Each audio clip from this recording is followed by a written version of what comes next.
ऐतरेय उपनिषद के तीसरे अध्याय में हम है। लास्ट अध्याय है। अथ कोयमात्मेति वयमुपास्महे कतरः स आत्मा। कह अयम आत्मा, ये कौन सी आत्मा है जिसको हम उपासना करते हैं? या क्योंकि जो दो तरह के आत्माएं हैं, इनमें से ये कौन सी आत्मा है? ये नवा पश्यति, जिसके द्वारा देखता है। ये नवा शृणोति, जिसके द्वारा सुनता है।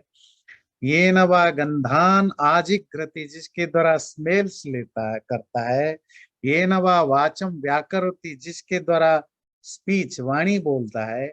ये नवा स्वादु च असाधु अस्वादु च विजानाति, जिसके द्वारा खाना टेस्टी है या फीका है ये जान लेता है।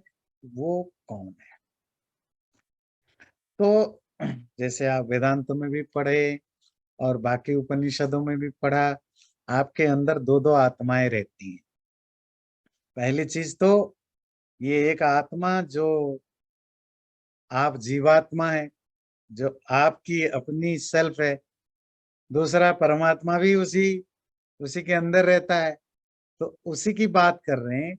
ये दोनों आत्माओं में से कौन सी आत्मा है जिसके द्वारा सुनते हैं, बोलते हैं, चखते हैं, वगैरह वगैरह वगैरह।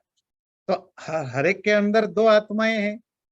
एक जीवात्मा जो आप खुद सेल्फ है, और परमात्मा जो सर्वव्यापक होने से आपके अंदर है।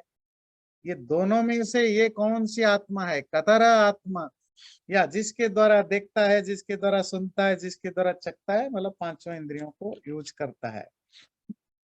यदि तत्हृदयं मनश्चैतत् संज्ञानम् अज्ञानं विज्ञानं प्रज्ञानं मेधा दृष्टिर्धृतिर्मतिर्मनीषा ज्योतिः स्मृतिः संकल्पः क्रतुरसुः कामो वश इति सर्वाणि एतानि प्रज्ञानस्य नामधेयानि भवन्ति। यदि तत् हृदयम, और ये जो हार्ट है, हृदय है, मनश्चैतत्, यही माइंड है, यही संज्ञान है, अज्ञान है, विज्ञान है, प्रज्ञान है, मेधा, वो बाद में चर्चा करेंगे। पहले इतना समझ लीजिए, हृदय और मन, जिसको लोग हार्ट समझते हैं। नहीं, एक तो फिजिकल हार्ट है जो आप वो वैलेंटाइन डे में और उधर उधर ये जो नक्शा बना के पान पत्ते की तरह देते हैं, तो वो फिजिकल हार्ट है। और सच, इसके साथ ना आपका लव का ना हेट का कोई रिलेशनशिप है ही नहीं है। इसका तो सिर्फ इतना काम है, ब्लड को पंप करना, ठीक से सर्कुलेट कराने में हेल्प करना। और क्योंकि इमोशन जब आपकी हाई रहता है, प्यार में पड़े या नफरत में पड़े या किसी भी तरह की, आपकी हार्ट पंपिंग बढ़ जाती है। That's it. हमारे उपनिषदों में या दर्शन शास्त्रों में जिस हृदय की बात करता है, जिसमें आत्मा रहता है, वो यहाँ मस्तक में, जो आपने वेदांत दर्शन में पढ़ा, अंगूठे के बराबर एक हिस्सा है जहां पर वो आत्मा रहती है, और परमात्मा भी वहीं रहती है। और वहीं पर उसी को हृदय कहते हैं। वही मन भी वहीं होता है। माइंड का फंक्शन क्या है? जो आज की मेडिकल टर्म है, जिसको आप ब्रेन कहते हैं, वो ब्रेन तो हमारे यहाँ वो जो ब्रेन है वो तो सिर्फ एक हार्डवेयर है। उसके अंदर की जो सॉफ्टवेयर है उसको हम माइंड कहते हैं, मन कहते हैं। और वो मन बेसिकली चार तरह के फंडामेंटल काम करने के कारण उसके चार काम नाम पड़ गए। वैसे तो माइंड के पचासों काम है। तो एक काम है कि माइंड आपकी जो इच्छाएं हैं, डिजायर्स हैं, है ना, जो इमोशंस हैं, जो भावनाएं होती हैं, ये सब माइंड से ही बनते हैं, माइंड से ही आते हैं। फिर दूसरा, जो आपकी मेमोरी, कोई भी चीज हम करते हैं, उसकी जो मेमोरी बन के वहां स्टोर हाउस में पड़ा रहता है, वो भी माइंड का काम है। माइंड की वो फंक्शन जो अपने पुराने मेमोरी को सेव करता है, संचय करता है स्टोर हाउस में, उस फंक्शनल स्टेट को हम चित्त कहते हैं। ठीक है। माइंड की दूसरा फंक्शन, मतलब मॉडर्न भाषा में जिसको आप ब्रेन कहते हैं, जो थिंकिंग प्रोसेस है, जो थॉट है, डिस्क्रिमिनेशन है, ये सही है, ये गलत है, यहाँ जाना है, ये नहीं जाना, निर्णय लेना, डिसाइसिव, जो डिसीजन मेकिंग पावर है ना, ये सब चीजें जो है, जिसको हम कहते हैं बुद्धि, प्रज्ञा, ये माइंड की तीसरे तरह की फंक्शन है, जिसको हम बुद्धि कहते हैं। चौथा, हम बात करें जो फंडामेंटली जो बेसिक बेसिक काम, चौथा है कि जो मैं हूं, आई एम, इसकी जो सेंस है, जिस सेंस के बेस पर हम आप रिएक्ट करते हैं या एक्ट करते हैं। आप जब बुलाते हैं सूर्य नारायण, जब मैं आपको बुलाता हूँ सुदेश जी, ईश्वर जी, राजीव जी, श्री, जो भी बुलाता हूँ, आप फट से आप खड़े हो जाते हैं ना, आपका कान खड़ा हो जाता है। तो कौन रिएक्ट कर रहा है? जब तक आपके अंदर वो सेंस ऑफ आईनेस नहीं होगा, आप किसी से कनेक्ट नहीं कर पाएंगे, क्योंकि आप खुद से ही कनेक्ट नहीं कर पाएंगे। वो जो आईनेस का, मेपन का जो भाव है, जो सेंस है, उसी को कहा जाता है अहंकार। दोबारा कहूं, वो आप उस अहंकार के साथ कंपेयर मत करिए जो जिसको हम ईगो, वैनिटी वगैरह कहते हैं। वो इसी अहंकार का ही एक एक्सटेंशन है। बिल्कुल वैसे ही जैसे आपके शरीर में कोई टिश्यू या कोई बॉडी पार्ट्स अननेसेसरीली ग्रो कर जाए, बड़ा हो जाए, तो आपको दर्द होता है, आपको प्रॉब्लम होता है, फिर आप डॉक्टर के पास जाकर उसको कटवाते हो। या अननेसेसरीली जितना होना चाहिए उससे कम हो जाए, तो भी आपको कुछ प्रॉब्लम फेस करना पड़ता है। वो आईनेस या मेपन जब अननेसेसरीली बहुत बड़ा हो जाता है, फिर प्रॉब्लमेटिक होता है। उसी को आप कहते हो ईगो, वैनिटी, घमंड, गर्व, ये सब उसी में आ जाता है।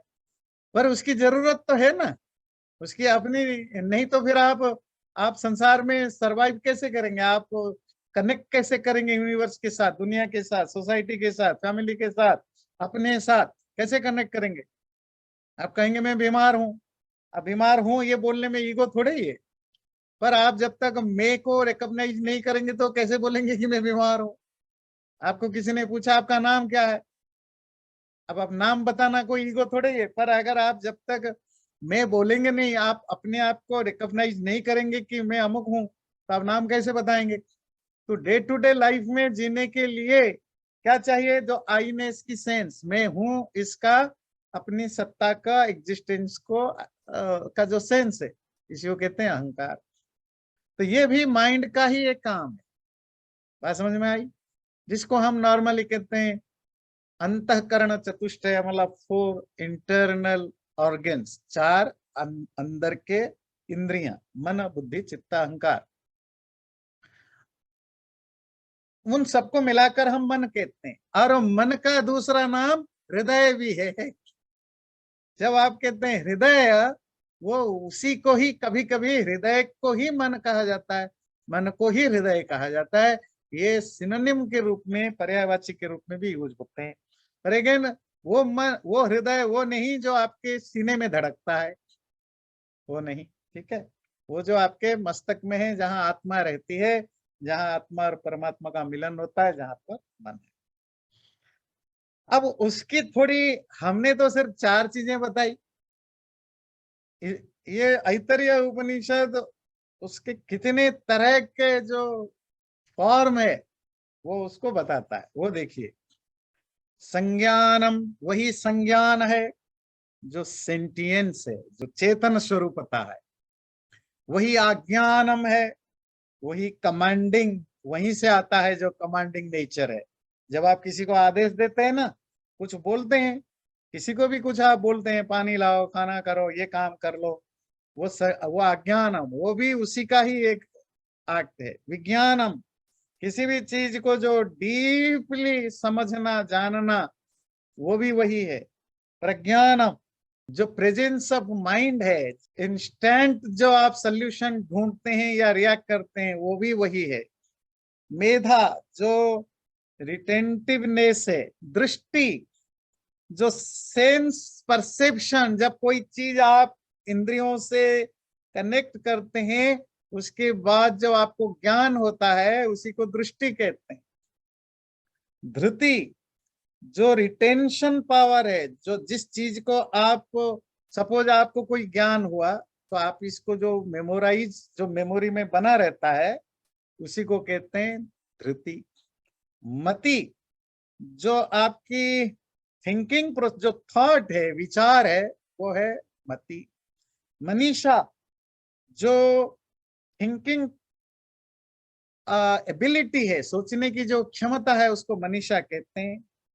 ज्योति असर्टने से किसी चीज पर जो ध्यान लेते हैं, स्मृति मेमोरी है। संकल्प जो डिटर्मिनेशन या वाक लेते हैं, सो संकल्प कहते हैं। क्रतु कर्म जो आप एक्टिविटीज करते हैं, मेंटल एक्टिविटीज या फिजिकल एक्टिविटीज जो माइंड से कंट्रोल होता है, उसको कहते हैं क्रतु। असुहु जो लाइफ एक्टिविटीज है, प्राण से रिलेटेड एक्टिविटीज है। काम जो जो हैंकरिंग है या कुछ पाने की जो इच्छा है, जो क्रेविंग है।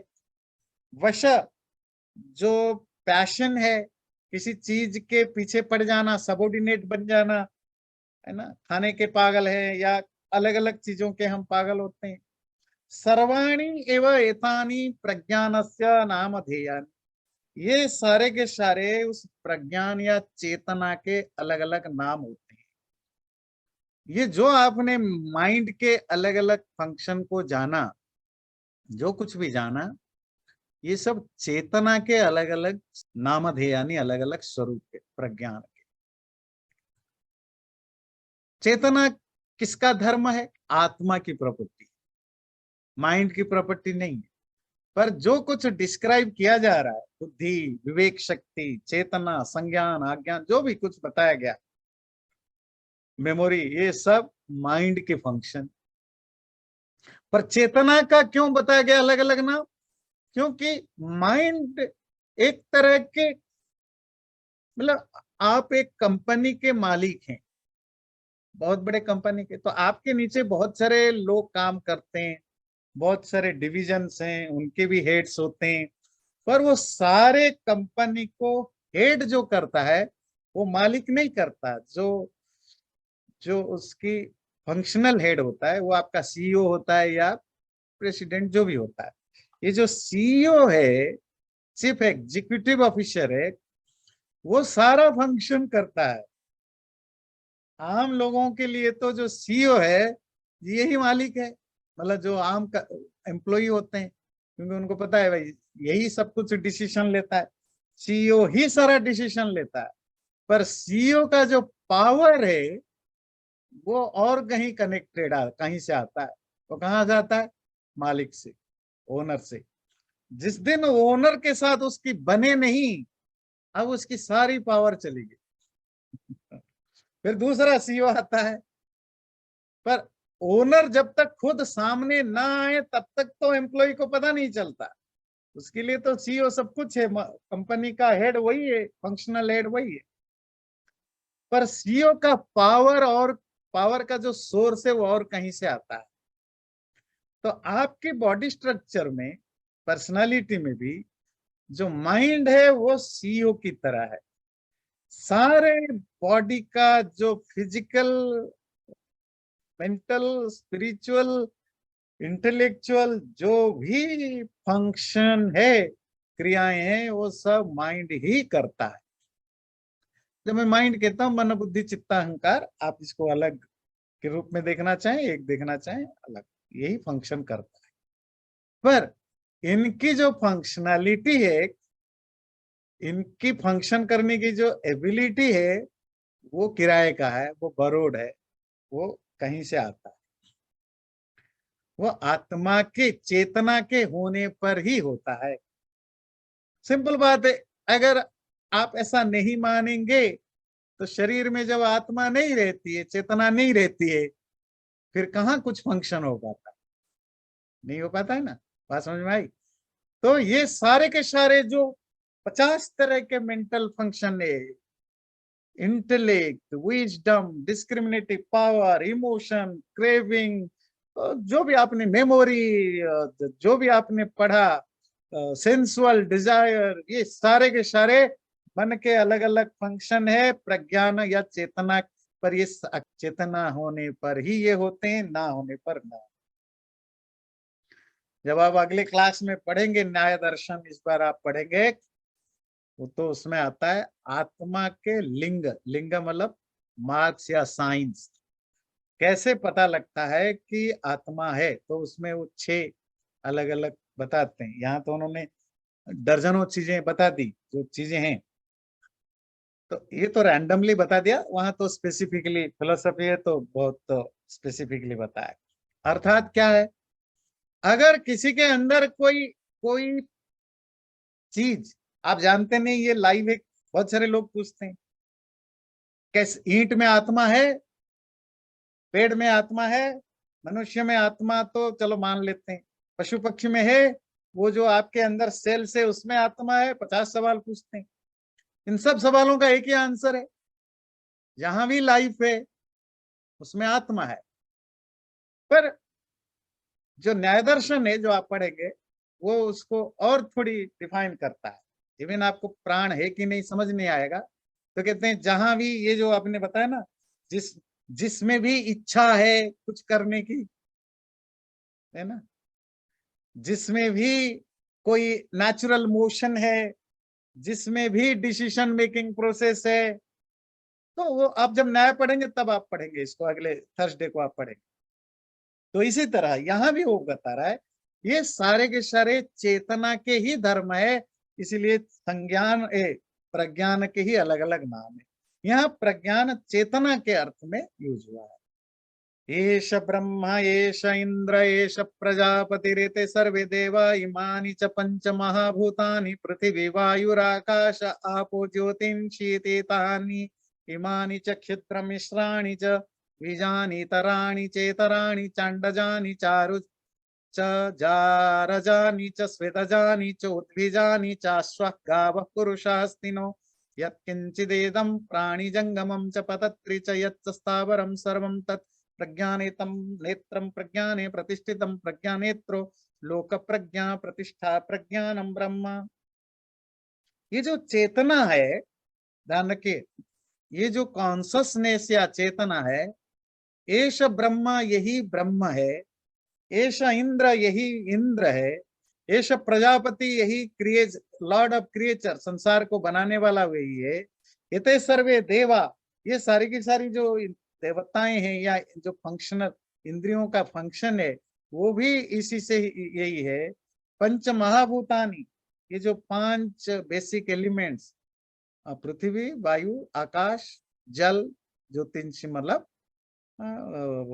अग्नि, है ना, ये तो आपको पता है। अर्थात ये जो भौतिक पंच महाभूत आदि है, क्षुद्र मिश्राणी च, उनमें से कोई छोटा है कोई बड़ा है, कोई शटल फॉर्म है, कोई कोई मैक्सिमम बहुत मैग्निफिसेंट है, कोई शटल है किसी भी फॉर्म में, या मिश्र या मिश्रित हो किसी भी फॉर्म में हो, विजानी, और जो कोई सीड फॉर्म में या ओरिजिन फॉर्म में, अर्थात प्रकाश में अभी आया नहीं है, मैनिफेस्टेड सृष्ट रूप में नहीं आया है। और इसके अलावा संसार में तो केवल पंच महाभूत से बने हुए चीजें नहीं है ना, पंच महाभूत से मतलब जो जड़ पदार्थ, जड़ के अलावा चेतन भी है, और जड़ों को डिफाइन किया पंच महाभूत से बने, वो शटल फॉर्म में अनुरूप में है या महारूप में है किसी भी रूप में, या मिश्र रूप में किसी भी रूप में, वो सब। पर ये संसार इसके अलावा और भी कुछ चीजों से इन्वॉल्व है, कौन है वो, अंडजानी च जारज, ये थोड़ा गलत है, अंडजानी च जरजानी च स्वेदजानी च उद्भिजानी च। जीव जो होते हैं संसार में 4 तरह के जीव होते, जीव मतलब क्रिएचर। पैदा होने की दृष्टि से जब उनको हम क्लासिफाई करते हैं, उनकी बर्थ प्रोसेस से जब हम क्लासिफाई करते हैं, तो दुनिया के सारे क्रिएचर को हम 4 तरह से क्लासिफाई करते हैं। कुछ अंडज होते हैं, अर्थात वो अंडे के थ्रू पैदा होते हैं, जैसे आपकी रेप्टाइल्स होते हैं, सरीसृप हैं, सांप बिच्छू वगैरह। फिर आपके जो पक्षी हैं, है ना, बर्ड्स वगैरह, मछली हैं, जो अंडे से पैदा होते हैं, इसको कहते हैं हम अंडज। दूसरा क्या है, जो आपकी पेट में जो मैमल्स होते हैं, जो गर्भ के थ्रू पैदा होते हैं ना, गर्भ समझते हैं, जो जो पेट में जो प्रेग्नेंट गर्भ धारण करते हैं, जैसे इंसान है, हाथी है, घोड़े है, जो डोमेस्टिक एनिमल्स हैं। डोमेस्टिक एनिमल्स में कौन कौन आते हैं? घोड़ा, कैटल्स, कुत्ते, गाय, बकरी, भेड़ और एक गधे आते हैं। ये डोमेस्टिक एनिमल्स में आते हैं। तो ये मनुष्यों के साथ हमेशा से रहे हैं, तो ये सब भी चरज होते हैं। तीसरा है स्वेदज। स्वेदज मतलब जो चीजों के डिकम्पोज हो जाने पर जो पैदा होते हैं, जिसमें मच्छर वगैरह, कीड़े मकोड़े है ना, जो इंसेक्ट्स होते हैं, आपकी जो बैक्टीरिया जो होते हैं, आपकी जो क्या, जितने तरह की मतलब चीजें मॉइस्चर से जो पैदा होते हैं, वो सब होते हैं। और अगला है उद्भिज्ज। उत, जो फाड़ करके, जमीन को फाड़ कर पैदा होते हैं, या जो बीज है, सीड है, उसको फाड़ के निकलते हैं। कौन होते हैं जो सीड को या बीज को फाड़ के या जमीन को फाड़ के पैदा होते हैं? Plants and trees. तो प्लांट्स एंड ट्रीज, पेड़ पौधे भी आपके वैसे ही रिश्तेदार हैं जैसे आपके अपने रिश्तेदार होते हैं। हाँ बिल्कुल, वो पशु पक्षी तो है ही, ये पेड़ पौधे भी आपके रिश्तेदार है। और क्या पता कभी हम पेड़ पौधे थे और कभी हो सकता है बने, पर पेड़ पौधे बनने के लिए बहुत बुरा काम करना पड़ता है। तो है ना, तो ध्यान रखिए। और बहुत सारे जगह अगर आप मनुस्मृति पढ़ेंगे, और भी धर्मशास्त्रों में इसकी डिटेल में भी डिस्कशन है।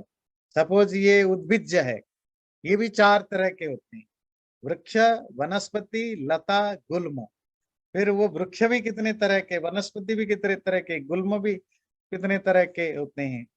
तो उनकी इतनी एक्सट्रीमली साइंटिफिकली इतनी बड़ी उनकी जो, और क्या कहते हैं, क्लासिफिकेशन हुआ है, बायोलॉजिकल क्लासिफिकेशन है, वो भी इंटरेस्टिंग है, सबको पता होना चाहिए। हमारे यहाँ कितने हजारों साल पहले जो ये जो क्लासिफिकेशन हुआ है, ठीक है। तो ये तो हो गए चार तरह के प्राणी। उसके अलावा जो हमारे मनुष्यों के साथ रहने वाले हमेशा प्राणी होते हैं, वो कौन है? अश्वाह, घोड़े, गावह, जो कैटल्स, गाय, बैल, पुरुषा, मनुष्य तो है ही, हस्तिनो, हाथी, ये सब। यत्किंच इदम प्राणी। और चलो हम हो सकता है इसको डिटेल में आपको बता नहीं पाते, पर संक्षेप में समराइज करके बताएं, anything everything which has a life, प्राणी जिसमें भी प्राण है, वो जंगम हो, जो चल सकता है, पतत्री हो या उड़ सकता है, स्थावर मतलब जो बिना चलते फिरते स्थिर हो। तीन तरह के प्राणी समझ में आया? जंगम, जो चल फिर सकते हैं, इंसान है, पशु हैं, ये सब चल फिर सकते हैं, जिनमें मूवमेंट होता है। दूसरा जो उड़ सकते हैं, पक्षी हैं, पतत्री। तीसरा स्थावर, जो ना उड़ सकते हैं, ना चल फिर सकते हैं, ना तैर सकते हैं, जिनमें मूवमेंट नहीं है, वो कौन है? पेड़ पौधे। पेड़ पौधों को स्थावर कहा जाता है ना। और दूसरे जगह भी स्थाणु भी कहा जाता है, पर वो प्राणी है, शब्द ध्यान रखिए, वो प्राणी है, वो लाइफ है, पर वो स्थावर प्राणी है। उनमें वो, आप कहेंगे मूवमेंट क्यों नहीं होता है? वो बढ़ते हैं, घटते हैं। घटना बढ़ने की बात नहीं, मूवमेंट मतलब एक जगह से दूसरे जगह। जैसे आप अभी यहाँ खड़े हैं, आप चाहे तो आधे किलोमीटर दूर या आधे मीटर दूर खड़े हो सकते हैं, कि जानवर अभी यहाँ है, थोड़ी देर के बाद वहां मिलेगा। पेड़ ऐसा तो नहीं हो सकता ना, पेड़ अभी यहाँ है और सुबह उठे तो 1 मीटर आगे मिलेगा आपको, ऐसा नहीं हो सकता। वो एक्सटेंशन हो सकता है, पर मूवमेंट नहीं हो सकता, उसको स्थावर कहते हैं। तो जो कुछ भी ये सब आपको बताया, सर्वम तद प्रज्ञानेत्रम, ये सब के सब प्रज्ञानेत्र हैं और प्रज्ञान में प्रतिष्ठित हैं। ये प्रज्ञानेत्र क्या होता है? प्रज्ञा मतलब चेतना, कॉन्शसनेस, नेत्र मतलब आंखें। प्रज्ञाओं के द्वारा ही ये देखे जाते हैं, जाने जाते हैं या प्रकाशित होते हैं। और प्रज्ञायाम प्रतिष्ठित, ये प्रज्ञा में ही एस्टैब्लिश्ड होते हैं। जब एस्टैब्लिश्ड होते हैं प्रज्ञा में, तो वो परमात्मा में भी हो सकता है, आत्मा में भी। प्रज्ञा उनकी नेत्र है, अगर वो सारा ब्रह्मांड है तो परमात्मा, और अंदर है तो आत्मा। पर प्रज्ञा बेसिक चीज है। प्रज्ञा या प्रज्ञान वो क्या है? चेतना। तो चेतना सब जगह व्याप्त है, सबके अंदर है, सब उसमें प्रतिष्ठित हैं और सबके लिए वो आंखों की तरह काम करता है। आंखों मैनिफेस्ट करने में, चीजों को कनेक्ट करने में जो हेल्प करता है। इसीलिए प्रज्ञानेत्रो लोकः। इसीलिए जो कॉन्शसनेस है, जो आम जो दुनिया है, संसार है, संसार का मतलब यहाँ जीवित संसार, वो प्रज्ञानेत्र कहलाता है। अर्थात चेतना ही उसका नेत्र है, कॉन्शसनेस ही उसकी आई है, अर्थात कॉन्शसनेस के द्वारा ही कनेक्ट करता है। यही कॉन्शसनेस जो है वो सारे संसार की प्रतिष्ठा, एस्टैब्लिशमेंट भी है, और यही कॉन्शसनेस ब्रह्म भी है। प्रज्ञानम ब्रह्म, प्रज्ञान मतलब चेतना, चेतना इज ब्रह्म। कंक्लूजन है, चेतना बहुत कुछ है, पर at the end that Pragyan is ब्रह्म, वो ब्रह्म भी चेतना है। स एतेन प्राज्ञेनात्मना अस्मात् लोकात् उत्क्रम्य अमुस्मिन् स्वर्गलोके सर्वान् कामान् आप्त्वा अमृत समभवत्। इस चेतन आत्मा के द्वारा अस्मात् लोकात् उत्क्रम्य, इस शरीर, लोक का मतलब संसार है, पर यहाँ इट्स अबाउट बॉडी। इस शरीर से उत्क्रम्य बाहर निकलकर अमुष्मिन दूसरे स्वर्ग लोक में, सुख या आनंद लोक में, सर्वान कामान आप्त्वा, सभी कामनाओं को पूरा करके अमृत समभवत्, अमृत हो गया, अमृत हो गया। जैसे आप देखते हैं आत्मा अलग अलग सेंस में अलग अलग मीनिंग है, चेतना अलग अलग सेंस में अलग अलग मीनिंग है, इंद्र अलग अलग कॉन्टेक्स्ट में अलग अलग मीनिंग है। इसी तरह लोक, लोक की लिटरेरी मीनिंग होता है anything which can be seen, which is seen. लोक्यते ना, आलोक, इस आलोक भी इसी से बना। ये संसार को लोक भी कहते हैं, यूनिवर्स को भी लोक कहते हैं, धरती को भी लोक कहते हैं, अमेरिका भी लोक, देश भी लोक होते हैं, गांव भी लोक होता है, और आपका शरीर भी लोक होता है। बात समझ में आती है? तो जब कहते हैं अस्मात् लोकात् उत्क्रम्य, अर्थात इस धरती से, संसार से ऊपर उठ के नहीं, यहाँ संसार मतलब ये जो शरीर है, ये शरीर भी संसार है। ये शरीर से बाहर निकल कर कौन? वो आत्मा अपनी सभी कामनाओं को तो ऑलरेडी नष्ट कर चुका है। उस स्वर्ग लोक, स्वर्ग तो पता है आपको, स्वर्ग मतलब जो आजकल का स्वर्ग तो है नहीं, पिछली बार भी डिस्कस कर रहे थे, जो हमारे पुराणों में या अब्राहमिक रिलीजन में जिस स्वर्ग की बात आती है, उस स्वर्ग में क्या है? उस स्वर्ग में इस जीवन में जो चीजें हमें नहीं मिला उसकी पाने की इच्छा, मतलब नहीं मिला या कम मिला। जैसे जिन लोगों को यहाँ खाना कम मिला, उनके स्वर्ग में खाना 24 घंटे मिलता है, पता है?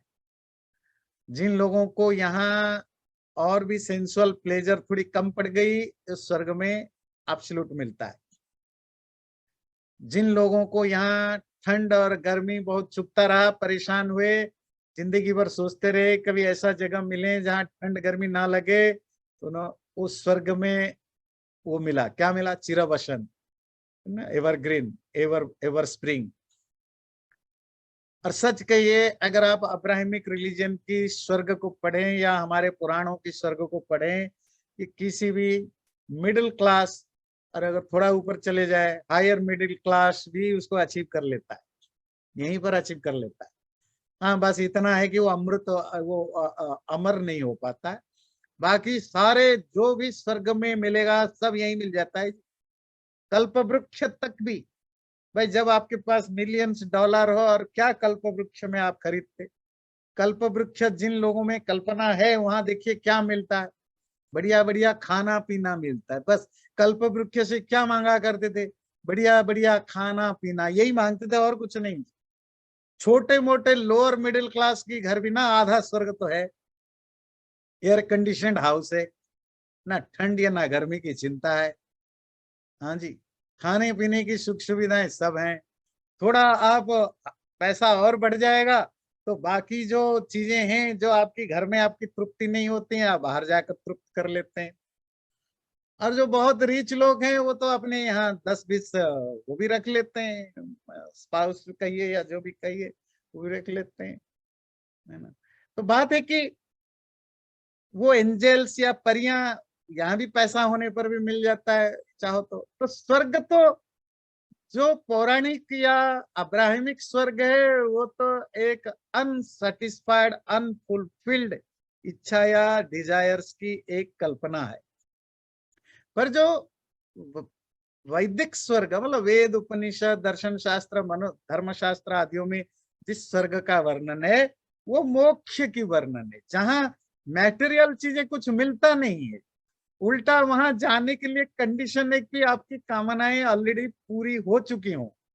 या तो भोग करके पूरा करो, भोगने से तो पूरा होता नहीं है, निष्काम होने से ही पूरा होता है। वो गीता में भी आता है, इच्छाओं को जितना आप सेटिस्फाई करते हो, इच्छाएं और बढ़ती हैं। जैसे आग में आप सोचो कि आग को बुझाने के लिए घी डालूं तो वो आग बुझते नहीं और भड़कते हैं। इसीलिए अपनी जो इच्छाएं हैं उनको अगर आप सेटिस्फाई करते चलो करते चलो करते चलो तो वो उल्टा और पावरफुल और अनलिमिटेड होते जाएंगे। तो इसीलिए कहा कि आप डिटाच्ड भाव रखो, वैराग्य भाव रखो, वो जो यमन नियम आप पढ़ते हैं उसके लिए। तो वो स्वर्ग वहां तो कामनाएं होती नहीं है, वहां मिलता है एक ही दो चीजें होती है, अमृत और आनंद। और वो आनंद नहीं जो खाने पीने से मिलता है, वो तो एब्सोल्यूट ब्लिस है और अकारण आनंद, मतलब जिसके लिए कोई कॉज की जरूरत नहीं, कॉज एंड इफेक्ट का रूल यहाँ लागू नहीं होता है। दूसरा अमृत, अब यहाँ आपको फिर मरना और पैदा होना नहीं पड़ता है। ओके, तो ऐसे इस शरीर को छोड़ने के बाद फिर आप वहां पहुंच जाते हैं। समभवत समभवत, ये 2 बार रिपीट हुआ। अमृत हो गया, क्योंकि इसी के साथ तृतीय अध्याय समाप्त हुआ। मेरे ख्याल से इसी के साथ आपकी ऐतरेय उपनिषद भी पूरा हो गया। अगले ट्यूसडे वेंसडे थर्सडे ये तीनों दिन हम दर्शन शास्त्र की चर्चा रखेंगे। अब जो भी 20 मिनट है तो ओपन है, जरूरी नहीं कि आप इसी उपनिषद से रिलेटेड ही क्वेश्चन पूछे, तो आप कोई भी क्वेश्चन पूछ सकते हैं, वेलकम। हाँ जी माला जी। तो आप अभी आपने कहा कि जैसे हम कहते हैं कि इच्छा भोगने से मोक्ष तो नहीं मिलेगा और प्रॉब्लम्स हो जाते, तो और हम तो कर्म सिद्धांत की भी बात की है, लेकिन एक एक्सप्रेशन आता है उसमें, यू हैव टू, कहते हैं कि you have to exhaust your वासनास। तो आप थोड़ा एक्सप्लेन करेंगे कि how does one exhaust the वासनास, एंड वासना क्या होता है? आपने आई थिंक 2-3 क्लास पहले और अभी भी बोला कि you don't exhaust them by fulfilling desire, so can you, आप थोड़ा उस पर चर्चा नहीं, कर बहुत सकते हैं? बहुत इंटरेस्टिंग क्वेश्चन है। तो वासना मतलब तो वही जो आपकी सेंसुअल इच्छाएं हैं, जो फुल इच्छाएं हैं जो अनलिमिटेड होती हैं। तो मोस्टली जो मैटेरियलिस्टिक फिलोसफी है, और वेस्टर्न फिलोसफर बहुत ऐसे इस तरह के क्या कि इच्छाओं को जो आपकी डिजायर है, जो क्रेविंग है, उसको दबाने से, सप्रेश करने से आप आनंद तो छोड़िए, वैराग्य तो छोड़िए, उल्टा आप ज्यादा हिपोक्रेट बनेंगे, ज्यादा फ्रस्ट्रेटेड बनेंगे, ज्यादा डिप्रेस्ड बनेंगे, और ज्यादा ट्रबल आपकी लाइफ में शांति सुख कम मिलेगा, उल्टा ज्यादा आपको परेशानी होगी। इसीलिए आप इच्छाओं को भोगो, और इतना भोगो जैसे कि आप एग्जॉस्ट हो जाओ। फिर आपकी अपने आप स्पिरिचुअलिटी में इंटरेस्ट जगेगा। जैसे ही कि आप सपोज मीठा खाते हो, है ना, आपको मीठा पसंद है, पर आपको मीठा पसंद है सोच के कोई 2 किलो 4 किलो मीठा लाए और खिलाता जाए। शुरू का मीठा आपको बहुत अच्छा लगेगा, एक्सट्रीमली बढ़िया लगेगा। सेकंड मीठा थोड़ा उसकी परसेंटेज कम हो जाएगा। जब आप 12 13, जब 12th या 13th मीठा खा रहे होंगे, तब तक आपकी धीरे धीरे नफरत की लेवल बढ़ता जाएगा, और 20th तक पहुंचे पहुंचे तो आपको हेट करने लगेंगे। 2 4 किलो तो अलग बात है। तो इसी तरह जब आप दुनिया सांसारिक सुखों को इतना भोगो, आपको एलर्जी हो जाए, तो आप अपने आप छोड़ दोगे, स्पिरिचुअल बन दोगे। तो सुनने में तो ये बहुत लॉजिकल लगता है, पर दुनिया में जो नॉलेज है वो एक तो लॉजिकल भी होना चाहिए डेफिनेटली, दूसरा डॉक्यूमेंटेड भी होना चाहिए। डॉक्यूमेंटेड समझते हैं? मतलब उसके ऊपर कुछ क्या ऐसा कुछ प्रूफ है। इस थ्योरी को सुनने में सचमुच बहुत अच्छा लगता है, पर जब हम प्रैक्टिकली देखते हैं दुनिया में जितने भी बहुत बड़े बड़े धनी हुए हैं, माफिया हुए हैं, या जो बहुत ज्यादा जिसको कहते हैं जिनके अंदर बहुत कामी लोग हैं, जिनके सैकड़ों सैकड़ों महिलाओं के साथ या पुरुषों के साथ, जैसे राजा महाराजे वगैरह होते थे, या आप भी होते हैं, उनके संबंध होता है, कोई आदमी at the end of the day spiritual बना नहीं। उल्टा वो लास्ट तक उनका, वो बीमार हो जाते हैं, दवाइयां खाते हैं, डॉक्टर को कहते हैं मेरी बॉडी को और बढ़िया बनाओ, मुझे और एंजॉय कर, तो वो एंड नहीं होता है। तो क्या जो इस तरह के फिलोसोफरों ने जो बोला वो गलत है? नहीं, ये भी गलत नहीं है। तो जो थ्योरी उन्होंने बताया, सप्रेश करने से, ना भोगने से सप्रेशन डिप्रेशन बढ़ता है, आदमी हिपोक्रेट बनता है, और भोगने से सेटिस्फाई होता है, ये आधा सच है। दबाने से सफोकेशन जरूर होता है, नो डाउट, पर भोगने से सेटिस्फेक्शन या एग्जॉशन नहीं होता। तो हाफ ट्रूथ हुआ। अब ये क्या है? ये काउंटर है उन लोगों के लिए जो लोग एक्सट्रीम तपस्या को, जैसे बौद्ध हैं, जैन हैं, हमारे यहाँ भी बहुत सारे और भी ऐसे लोग हैं जो कहते हैं संसार को एब्सोल्युटली बेकार है, इसको छोड़ो, सिर्फ सांसारिक, सिर्फ स्पिरिचुअल प्रैक्टिस के लिए। ये उस वो इस एक्सट्रीम का ये एक्सट्रीम रिएक्शन। तो हमारा वैदिक सिद्धांत क्या कहता है? तो मिडिल पाथ कहता है, उसने धर्म अर्थ काम मोक्ष, ये चारों तुम्हारे गोल होना चाहिए या है। इसीलिए हमारे यहाँ आश्रम व्यवस्था, धर्म क्या है? Meritorious ethical things, virtues, values. मुख्य क्या है? Liberation, spiritual practice. In between क्या रह गया? अर्थ, वेल्थ, प्रॉस्पेरिटी, काम, वही जो सेंसुअल प्लेजर। भोगो, खूब पैसा कमाओ, खूब भोगो, पर ये मत सोचना कि ये तुम्हें एक्सट्रीम हैप्पीनेस दिलाएंगे। सारे के अपने लिमिटेशन। फिर इसके लिए आपकी लाइफ को उन्होंने, लाइफ स्टेज को 4 भाग में बांटा, कि जब तुम पढ़ाई लिखाई करते हो तो तुम्हारे सिर्फ इतना काम है, धर्म। उस समय वेल्थ, प्रॉस्पेरिटी, सेंसुअल प्लेजर, मोक्ष, कोई कोई तुम्हारा काम नहीं है। पढ़ो लिखो, स्किल डेवलप करो, धर्म का काम करो। गृहस्थ आश्रम हो गया, 20 22 के हो गए, physically fit, mentally intellectually fit, जाओ एंजॉय करो, खूब एंजॉय करो दुनिया को। बस तुम्हारे पास 25 30 साल है, ज्यादा मांगोगे तो और 5 साल एक्स्ट्रा कर देंगे, 40 साल है। जितना भोगना है खूब भोग लो, पर ध्यान रखो, then you have to withdraw it. ये प्रॉपर टाइम जब आएगा फिर विथड्रॉ कर लो, अपने आप विथड्रॉ करो, नहीं तो तुम पछताओगे बुढ़ापा में। शरीर तो फंक्शन नहीं कर पाएगा, पर डिमांड शरीर के बढ़ गए होंगे, तुम्हारे पास रिसोर्स भी होगा, पर शरीर भोगने लायक नहीं होगा, तो तुम ज्यादा दुखी बनोगे। इसलिए शरीर जब तक भोगने लायक है तब तक भोगो, और उससे पहले अपने माइंड को विड्रॉ करो, माइंड को विड्रॉ करो। तो थोड़ा बहुत अब क्या करो, 100% मत छोड़ो, अब भोग को मिनिमम करो, थोड़ा स्पिरिचुअल प्रैक्टिस में मन लगाओ, और 10 15 10 15 20 साल जितने कर सकते करो, फिर देन एब्सोल्युटली सब कुछ छोड़ दो, प्योरली स्पिरिचुअल चीज में चले। तो उससे होता है क्या है, जो वैदिक शास्त्रों की या सनातन धर्म की दृष्टि से आप सेंसुअल प्लेजर बुरी बात नहीं है, जैसा कि बौद्ध दर्शन में माना जाता है या जैन दर्शन में माना जाता है। सनातन धर्म में सेंसुअल प्लेजर बुरी बात नहीं है, वेल्थ बुरी बात नहीं है, इंद्रियों को सुख देना बुरी बात नहीं, मोक्ष भी बुरी बात नहीं, धर्म भी बुरी बात। पर जब बुरी बात नहीं तो फिर क्या सही क्या है, सबको बैलेंस में रखो, चावल भी खाओ, खीर भी खाओ, पर करेला भी खाओ, और मिर्च भी खाओ, और खट्टा भी खाओ।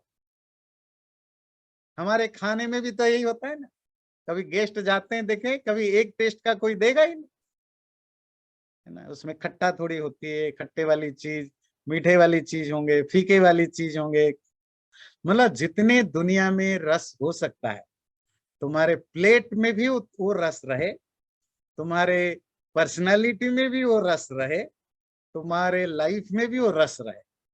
जब रहेगा तो बैलेंस्ड रहेगा, नहीं तो कोई भी चीज आप एग्जॉस्ट, खास करके सेंसेस तो बूढ़े हो जाएंगे, पर उनकी जो इच्छाएं हैं वो कभी बुढ़ी नहीं होती। वो शंकराचार्य का बड़ा खूबसूरत श्लोक है, अंगम गलितम पलितम मुंडम दशन विहीनम जातम तुंडम वृद्धो याति गृहीत्वा दंडम तदपि न मुंचति आशा पिंडम। दांत गिर गए हैं, स्किन्स ढीले पड़ गए हैं, बॉडी में आप डंडा पकड़ के चलना पड़ता है, कोई पावर नहीं है, मतलब कोई भी खाना खाओ, 2 पकौड़ा खाओ, अगले दिन 3 दिन तक लू लग जाता है, बाथरूम भागना पड़ता है, पर इच्छाएं कम नहीं हुई है, सब वो सेंसेस को यूज कर, वो तो अभी भी जवान है। तो आपकी जो डिजायर्स होते हैं ना, वो भोगने से स्ट्रंगर बनते और इंद्रियां बूढ़े हो जाते हैं। बात समझ में आई माला जी का, आपने बड़ा इंटरेस्टिंग पॉइंट उठाया। जी, थैंक तो यू आचार्य हाँ, जी। तो ये हमारे यहाँ तो बैलेंस के लिए बताया जाता है, ये यार प्रैक्टिकली भी हम देखते नहीं है कि एग्जॉस्ट कोई होता हो, तो शरीर एग्जॉस्ट हो जाते हैं, इच्छाएं तो कभी नहीं होती हैं, थोड़ी दिन के लिए रेस्ट कर जाते हैं, फिर 1 1.5 महीने के बाद फिर इच्छाएं जग जाती हैं, नहीं होती हैं। अच्छा आचार्य जी, एक और मीनिंग इसका जो मतलब जैसे है, जैसे अगर जैसे अपन एक छोटा बच्चा है उसको बोलें कि आग में हाथ मत दो, तो वो नहीं समझेगा इस चीज को वो, लेकिन जब एक बार आग में हाथ दे के उसका हाथ जल जाता है तो वो he will never touch the fire again. तो उस तरीके से भी वासनाओं का भी यही है, अगर आप बोलें कि इनको मत यूज करो, इनको मत करो, don't do these things, then you don't realize how damaging they are.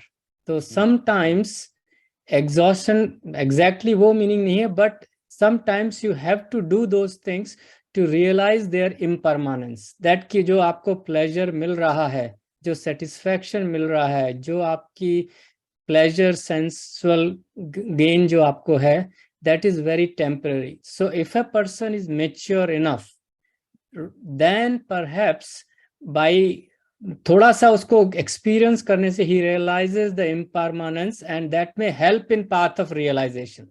वही इसीलिए तो हमारे यहाँ गृहस्थ आश्रम रहा, और मटेरियल चीजों को डिनाई नहीं किया गया। तो डिनाई नहीं किया गया कि आप भोगो, क्योंकि आप नहीं भोगोगे फिर तो आप फिर अंदर अंदर आप बदमाशी करोगे। इसीलिए हमारे यहाँ एक्सट्रीम पाथ नहीं रहा। वो जो आप कह रहे हो सच है, पर उसके लिए आप एग्जॉस्ट तो होंगे नहीं, पर है कि आप चखो, एंजॉय करो, फिर पता रहे कि ये टेम्पररी है, फिर कोशिश करना, अवेयरनेस बनाए रखो कि इससे छूटना जरूरी है, क्योंकि इसका कोई लिमिटेशन नहीं है। आज मन भर गया जी, आगे से कभी नहीं खाऊंगा। हमारे यहाँ एक शब्द बड़ा आता है, इंटरेस्टिंग शब्द, तो उसको कहते हैं प्रसव वेदना। तो जो लेडीज होते हैं ना, तो जब वो बच्चा पैदा करते हैं बहुत दर्द होता है, तो उस समय कहेंगे जी अब और बच्चा नहीं है, और मैं जिंदगी में कभी नहीं बच्चा, आजकल तो खैर करते नहीं है, कम करते हैं, नहीं करूंगा। फिर 1-2 साल के बाद फिर प्लानिंग होती है और बच्चे के लिए। तो इस तरह हर बच्चे के पैदा करते समय माँ बहुत दर्द में कराती है, सोचती है जिंदगी में मैं अब कभी नहीं बच्चा पैदा करूंगी, फिर आगे भी बच्चे पैदा करते हैं। इसको कहते हैं प्रसव वेदना। तो हम लोग जैसे होते हैं जी भाई कुछ प्रॉब्लम हो गया जी, मिठाई अब नहीं खाना जी, भाई बीमार हो रहे नहीं खाना, भाई डॉक्टर ने रिपोर्ट आ गया, ब्लड रिपोर्ट खराब आ गया, वो हो गया, दर्द हो रहा है जी, नहीं अब नहीं खाना जी, नहीं खाना, 1 महीने 2 महीने, फिर आप ठीक हो गए, सब कुछ तो नॉर्मल हो गया जी, फिर खाना शुरू कर दिया, फिर जब तक अगला ब्लड रिपोर्ट खराब ना आ जाए। तो हम इंसान की नेचर वही है, जब तक आपको भोगने के कारण किसी भी कारण एग्जॉर्शन हो जाता है, तो आप पर पीरियड ऑफ एक लिमिटेड पीरियड के लिए तो आप छोड़ देते हो, पर ये कभी अज्यूम नहीं करना कि परमानेंट छूट गया। फिर जैसे ही आपको टेस्ट आप भूल गए, फिर नए रिफ्रेश होकर के और ज्यादा खाने को मन कर। तो उसके लिए जरूरी क्या है? अवेयरनेस, जो हमारे यहाँ बताया जाता है, चीजों को आज इट इज समझो, उनकी टेम्परेरी नेचर को समझो, वो कैसे टेम्परेरी सुख देते हैं, उससे कितना नुकसान होता है, इन सबको आप समझो, उसी हिसाब से आप मेंटेन करके खाओ। चैनल को सब्सक्राइब जरूर करें और वीडियो अच्छा लगे लाइक भी जरूर करें।